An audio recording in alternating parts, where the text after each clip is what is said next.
Have you ever gone to a friend's house for dinner and when you arrive, you say, "Is there anything I can do to help?" Today we're going to talk about why you do all the cooking on these trips and why that's actually one of the most transformational parts of the experience. And this is a reframe that you can start using today to live more intentionally wherever you are. Welcome to the What Could Go Right podcast. We are your hosts, Erik Orton. And I'm Emily Orton. And here we talk about personal growth and sailing. In 2014, we moved aboard a fixer-upper sailboat and bootstrapped a year sailing with our 5 kids, and it changed our lives forever. We tell the whole story in our memoir, our book, 7 at Sea. On this podcast, we want to help you go from fear to freedom, one adventure at a time.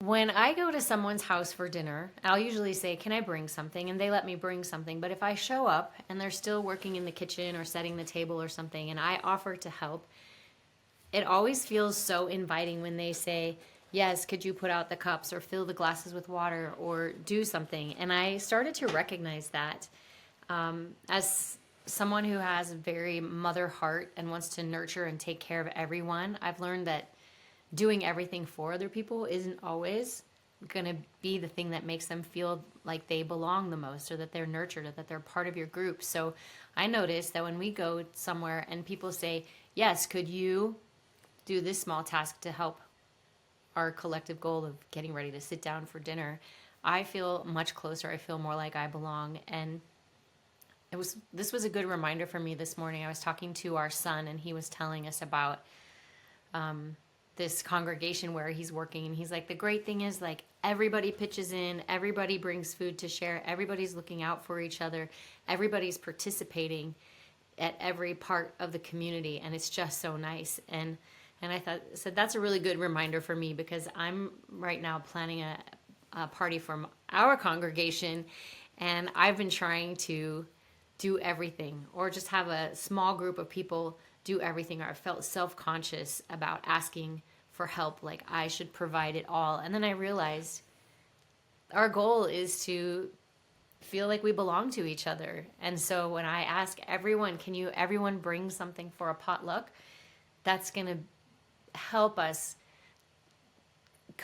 become cohesive as a community, more than saying, "I've provided everything for you, I set it up, I will clean it up, and you just enjoy," which also can be a lovely experience. That's why we go out to restaurants, right? But anyway, it also reminded, my son said, "Remember that story of stone soup? Do you know that story?" Yes. You will recap it for us? No. Okay. I don't know that one. Okay. I remember you having to. First of all, I just have to jump in. When you're talking about your mother heart, and you're like, I'm learning that doing everything for everybody is not always the best way. Yeah. I'm like, oh, this is going to be a good episode. This is going to be good. Well, this is going to be a good episode. You can see that I am, I can see the inconsistencies in myself. But when I'm being intentional, this is what I do. So the story of stone soup is that someone comes to town, all he has is a pot and some water. And everybody closes up their doors because they don't want any beggars. And so he just starts a fire, starts heating up, and starts talking about this great soup he's making, and people start peeking out their windows. And as this goes on, he's like, "Well, this would be so much better if I had some potatoes. Or this would be even better if we had carrots. So this would be even better with some celery or some ham," or whatever it might be. And gradually all the villagers each contribute a little bit to, they all gather around the pot. They're all contributing a little something to the pot. And at the end, they all share a feast together that they have each contributed, and every person's contribution made it a little bit better. So I was really grateful he reminded me of this. And we had some friends come over for dinner just the other day, and I, true to my default nature, love to have everything prepared and set out and ready to go when they arrive. But I did not. I was making a new dish, and it was taking longer than I expected. So they walked in and said, "Is there anything I can do to help?"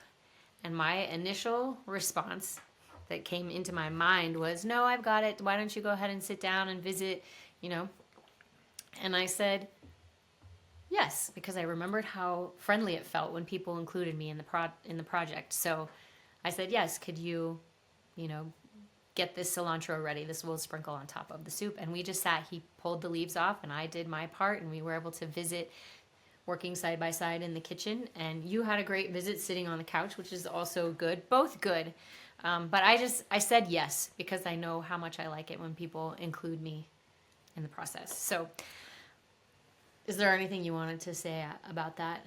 Yeah. Okay. No, first of all, I took note that you let our friend Ted help in the kitchen. I was like, oh, okay. We're gonna accept this offer, which I liked. Yeah. It was great. And as you're talking, it makes me think of when we went to New Hampshire to visit our friends, York and Jane. And we've had them on the podcast twice, actually. Okay, so we'll have to include the links to their podcast. So when we went to York and Jane's house to visit, I was pleasantly surprised. We were there over a weekend, and he said, okay, Saturday, we're going to be clearing out our basement. And this happened multiple times because we visited them multiple times. Yeah. But the one that I'm thinking of is we're going to be clearing out of the basement. And so, am I remembering through? We were doing something. Yeah, we did. We cleared out the basement Or was one it drywall? time. We stacked wood one time. Okay, the first time it was stacking wood. That's what it was Yeah. like. Hey, we've got all this wood and we need to move it to the back and stack it. And so it's like work gloves and wheelbarrows and all of us and their kids. And our kids. And them. And we just stacked wood for a few hours. And not only that, they're like, hey, we have to take our kids to a soccer game, so just meet us at the soccer game. And we'll watch it together. And I think I guess there's two ways to look at this. One is they're like, we're just going to do our regular thing, and you can join in. Like, you can come to the soccer game. You can help us do what we're going to do on our Saturday morning. And one visit, it was stacking wood.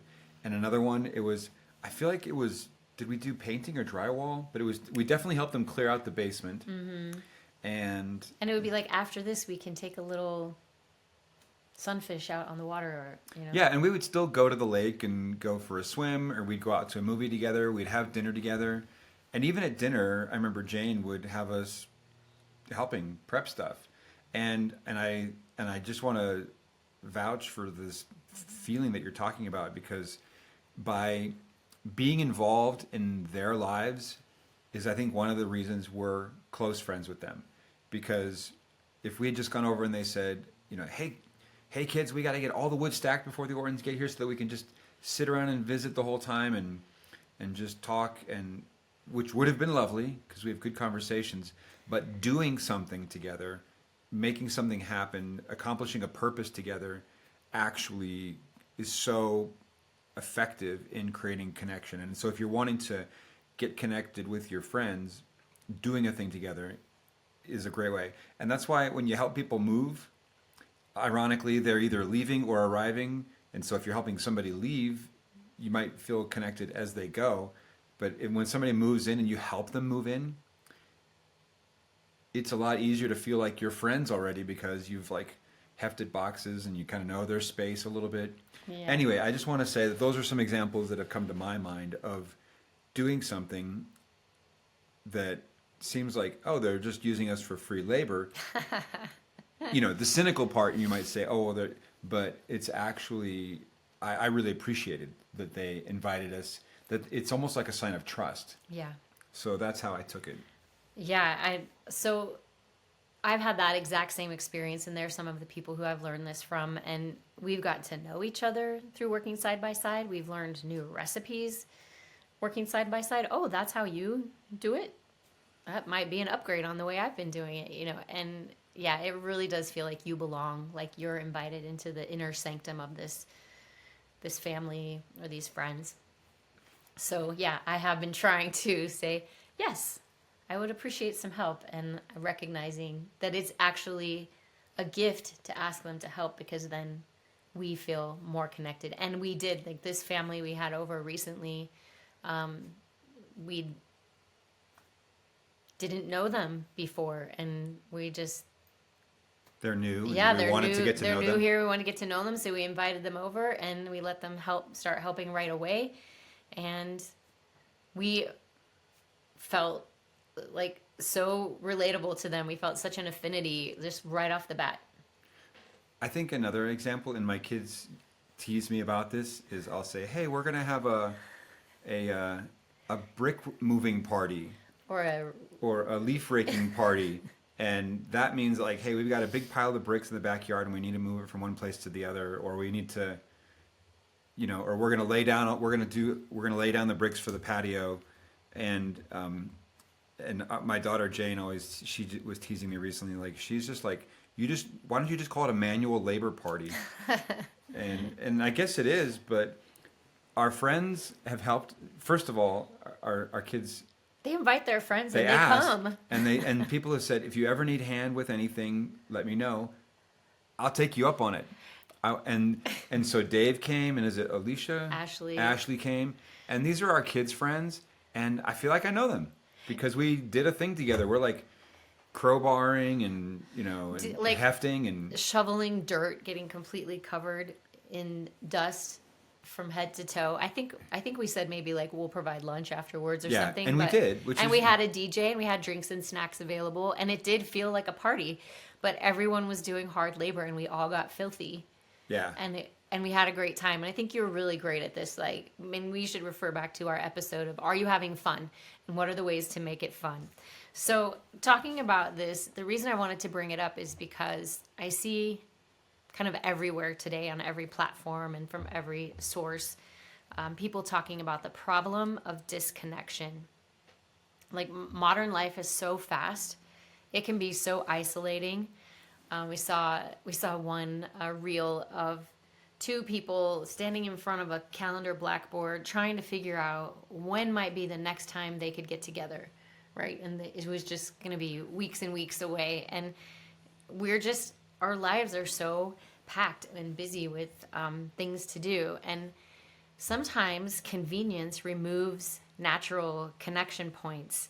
I know in our house sometimes Eric might say, well, why don't we just order in a meal? Or, this would save more time if we got something that was a little more ready-made. And I'm thinking about it in a different way because when I'm in the kitchen with my children, I know that's a time when we are building our relationship.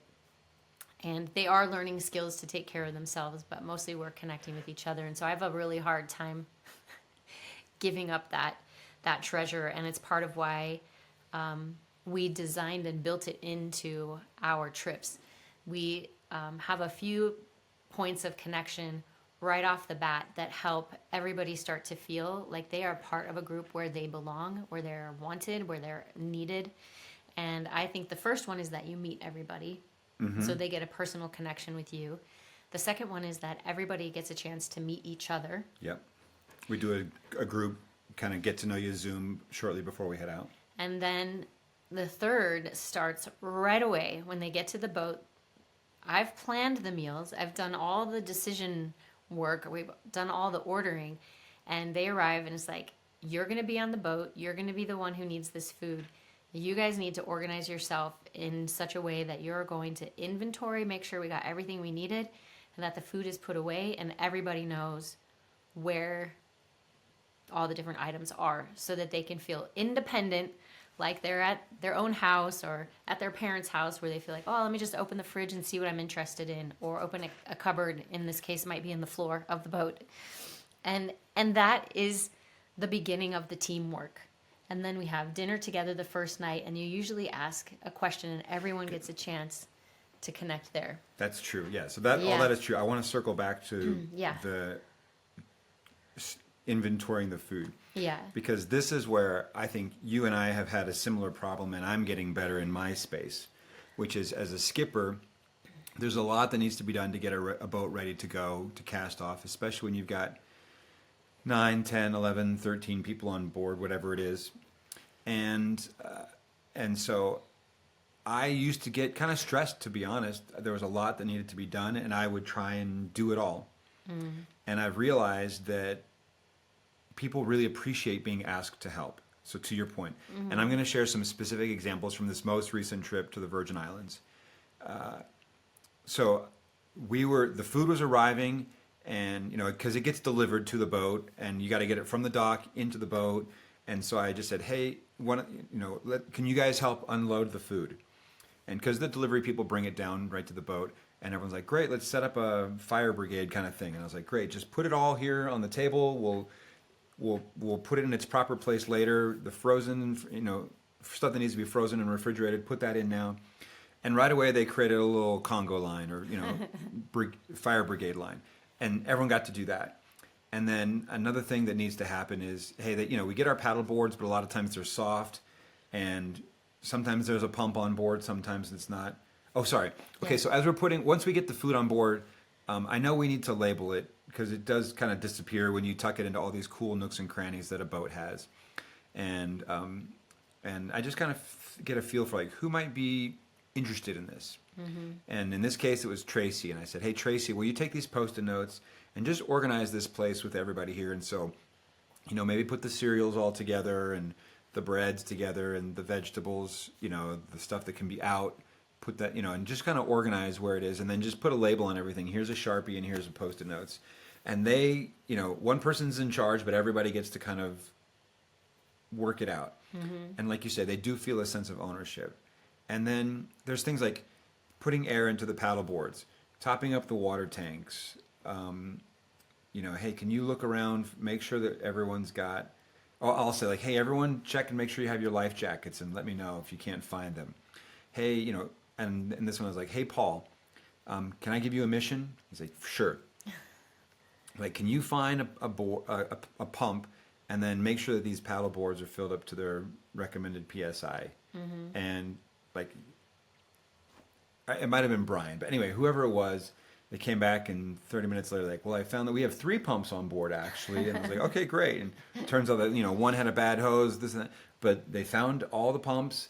And they said the paddle boards look good, and I was like, okay, great. It's like a scavenger hunt. Right, but it's like you get to go, like it kind of gives them permission to like open up all the little cabinets and look and so, and it's a purpose. And then they get to report back like, hey, mission accomplished, success, or, I got this far and I need help getting to the next step.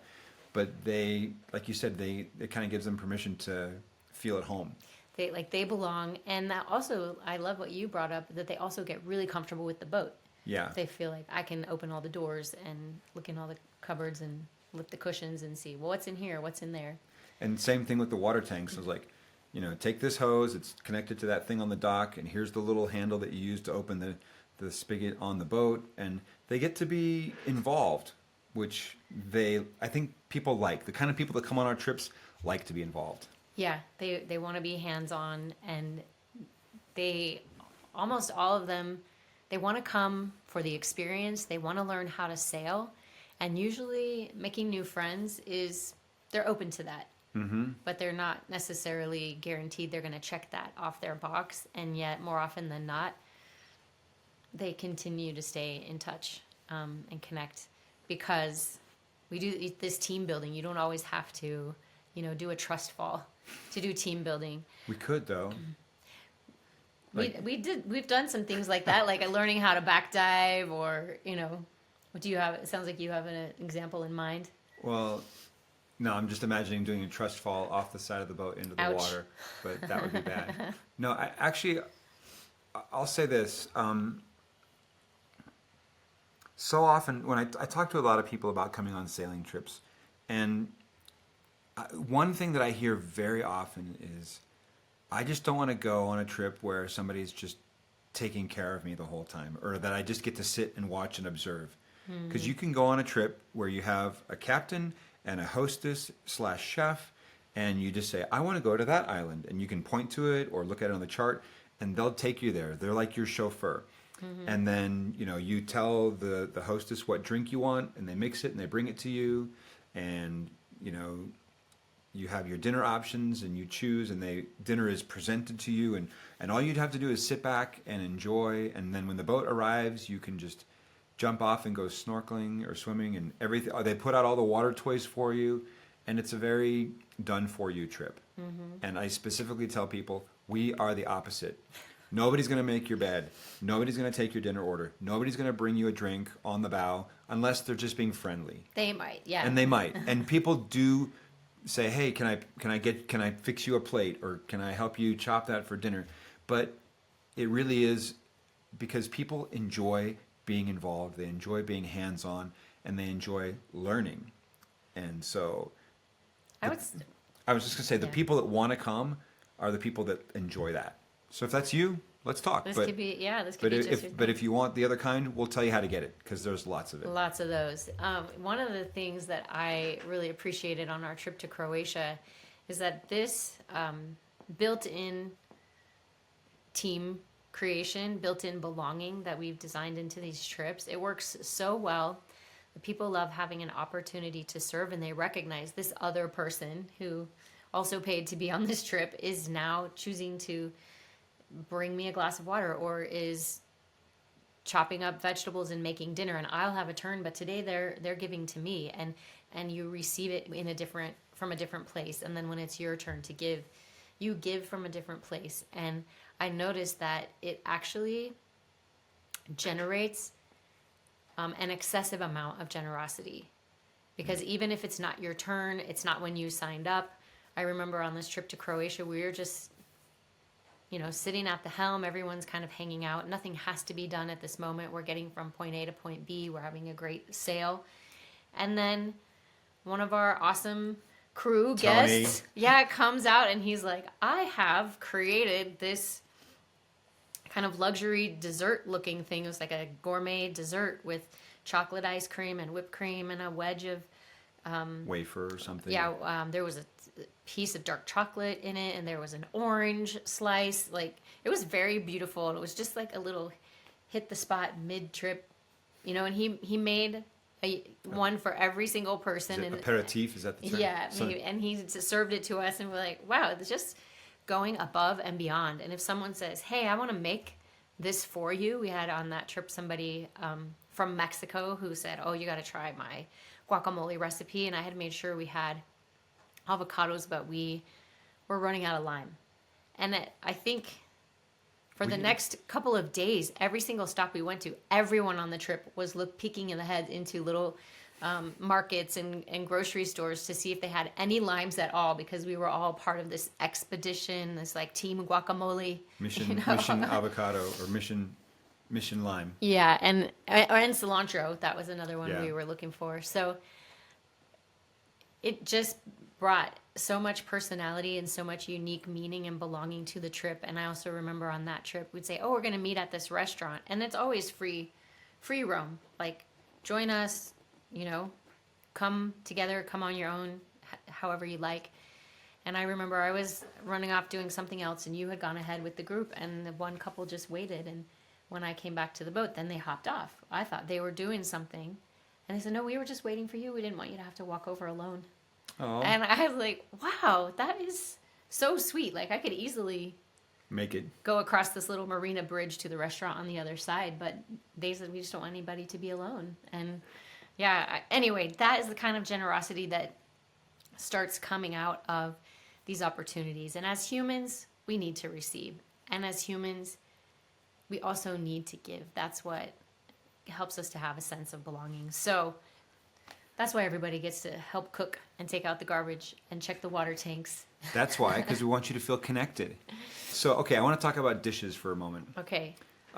First of all, I love people. Everyone on these trips, everyone takes turns washing dishes, and it kind of becomes a little bit of a coveted activity because people seem to enjoy it for some reason. I'll be honest, I never wash dishes on these trips because somebody else always wants to. And they're like to figure out how they can conserve water, and It's a little bit of a game. yeah. So I grew up, when we go over to somebody else's house for dinner, I think this was probably before dishwashers were ubiquitous. And you make a big pile of dinner. Let's just say Thanksgiving, whatever. And then there's always this like, hey, we want to help do the dishes. And before we left the house, whenever we were guests, we would help do the dishes. And I appreciated. Mostly it was my dad. My dad loves to do dishes. And I remember one time we had a couple over in New York for dinner, and it was Justin and Amelia, and he just like all of a sudden we're just like at the table talking, and all of a sudden I hear like The water running. I hear water running and silverware clanking, and I go in there and he's doing the dishes. What a sweetheart. And, We did not have a dishwasher. We did not have a dishwasher and still don't have a dishwasher Well, in New we York. said we had 5 dishwashers, but they were our children. Yes. Yeah, they were ages 16, 14, 12. And it took quite an investment to get them working. Yeah, it took a lot. The setup manual, boy, there is not a quick start guide for that one. That's right. But once they were up and running, they were really good. So anyway, this idea, but then there's always the scene in the movie where somebody's washing the dishes and somebody's drying, and they have a great conversation. Mm-hmm. It happens in our family's favorite movie, Dan in Real Life, and it happens in lots of other movies because it's an opportunity to do a task side by side, and then you connect in the process. And I'm sort of sad that in the day of dishwashers, that is less common. At least we don't do it as much in our family when we have people over. And I think there's something to it. And I guess I'll just say this, that on the boat, when people wash dishes and then dry them and help put them away, this is another one of those things where it draws people together. And you have a conversation, and it's a little bit easier to have a conversation because you have a task. And so if there's a lull in what you're talking about, it's not like, oh, this is awkward. You're just doing your thing. Mm-hmm. And the task, I think, is a little bit of a buffer so that you can still spend time together, but it doesn't have to be constant words coming out of somebody's mouth. Mm-hmm. And there's almost always a beautiful sunset that you can see along the way. It's usually 360 views of ocean and beautiful islands, and that always improves the experience, in my opinion. But even so, you can do this at your own house. And I'm curious, like, if you have people where you say, like, hey, instead of saying, could you do the dishes? If you said, hey, I'd love to spend a little time with you, would you do the dishes with me? Yeah, will you dry, or I'm gonna load the dishwasher. Do you mind Sweeping, helping me, helping bring the dishes to the sink, and I'll put them together, and inviting somebody to help. Mm-hmm. When you invite someone to help, you're inviting them to connect with you, and that's very different than when you're telling someone to do something. That's a completely different dynamic. And on these trips, a lot of times they kind of fight over the dishes, I think, because whoever didn't help cook the meal, they saw the effort that went in, and they kind of like, I want to do something to help. You made this beautiful meal. I don't want you to be back here working. Me and someone else will now be in charge of the dishes while you have a turn to relax. Okay, I'm going to connect this with theater. Let's go. So when you go to the theater, and I'm thinking of this because our daughter Lily just was in this school play, and they had all the performances this week, and there's a thing that happens. When the show ends or the song ends, if the audience doesn't do something, there's like a pent-up energy. They want to express their gratitude. You're just sitting there in the dark, and they're doing all this work. They've memorized lines, they are emoting, they're committing, they're singing, they're dancing, the lights are happening, all this effort to deliver this story to you. And try this sometime. Go to a theater, go to a live theater, because it's easy to not clap in a movie, but if you not for me, I clap in the movies. Well, if you go to a live theater, just try not clapping at the end of a show and see how you feel.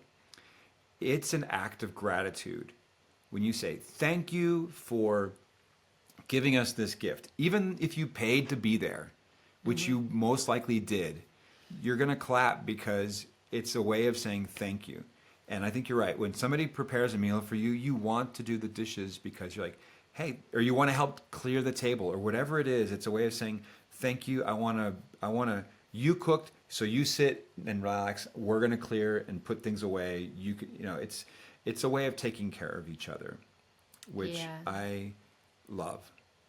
And so often it's so funny on our Facebook posts where we talk about this trip and what the expectation of people being involved.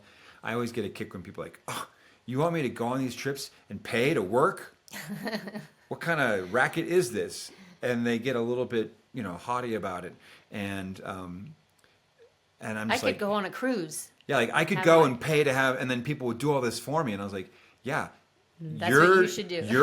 That's what you should do. This is not the trip for you. And I try to not get snarky. Sometimes in my heart and my head, I do get a little snarky. And I'm like, but yeah, like if you think that is being robbed, don't come. Yeah. If you see it for the opportunity that it is, that we think it is, come on out. Yeah, it's the unexpected gift of shared work. And it might be hard if you're a parent of younger children or teenagers. It's actually not impossible to convey this message, but it is a little trickier. And I'm grateful that we did take the time to get our dishwashers going because they would wash and dry together side by side, our teenage daughters talking, singing. And even if they didn't agree in other areas or maybe they had a spat, everybody participated in the chores and they would be in the belonging. And so that was awesome. Also, I was thinking how sometimes convenience can be really lonely. And we had a great time. We went on a couple of cruises at the beginning of 2025. And it was fun as a novel experience for us. But there were some things that felt a little lonely about the convenience of everything, where we weren't really connecting with the people we were there as speakers, so we did have something that we could offer, but just as far as like all the food, all the chores, the bed being made, all of that stuff, fortunately we knew who was making our bed, and we would never like walk down the hall and not say hello to them or not say thank you to them, right? We're like, we know you did something for us. You tidied up our room. You made our bed. You organized. You put our luggage underneath and whatever. Yeah. So just being served in every single way can sometimes remove the chance to bond and create new stories, and convenience can sometimes create loneliness. I know that's a paradox. And so if you want to be living intentionally, you can consider how you're using convenience and if it's serving you in the ways that you want to. Just I guess noticing where it might be limiting connection in your own life. And I feel like the main point that I want to say that you can do now, wherever you are, is that in this day of disconnection, the true luxury is that feeling of belonging.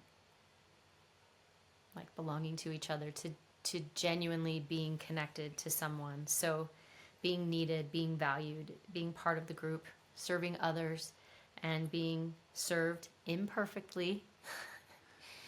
I think that develops some really strong bonds. And then when we're out snorkeling, whale watching, paddle boarding, hiking a new island, it's with people that we have this grassroots connection and trust with. And it's so easy to then come back at the end of the day and say, oh my gosh, that was so incredible. And did you notice how everybody went silent when that whale showed up? And then while they're chopping the celery and while they're clearing the table, it makes it really, really special. Here's my challenge to you, dear listener.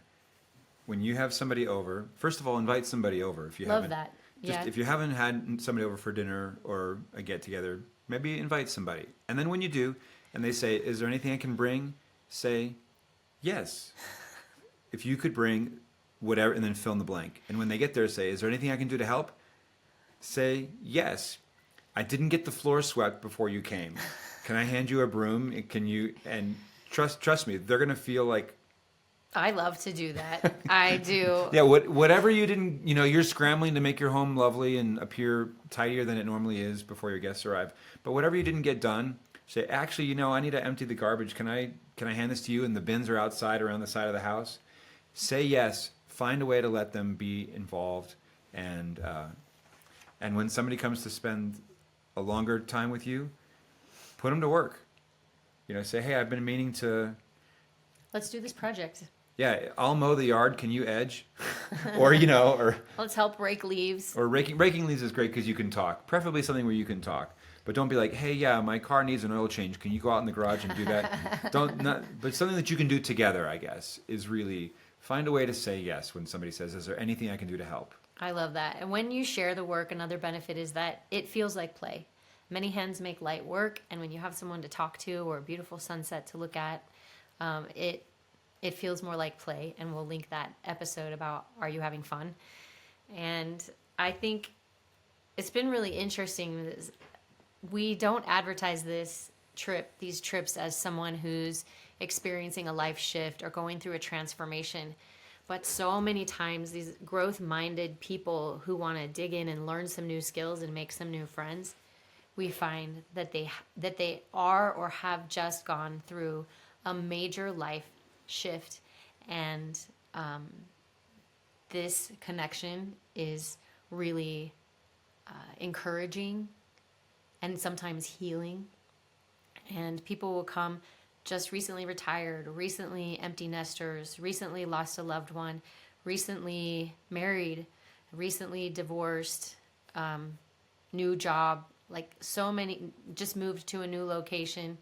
So many times I'm amazed to find that the people we have coming with us are in a place in their hearts where they're really open because something major in their life has shifted, and they're kind of trying to ground themselves again. And the friendships that they make through these little and sensational experiences together just so often continue.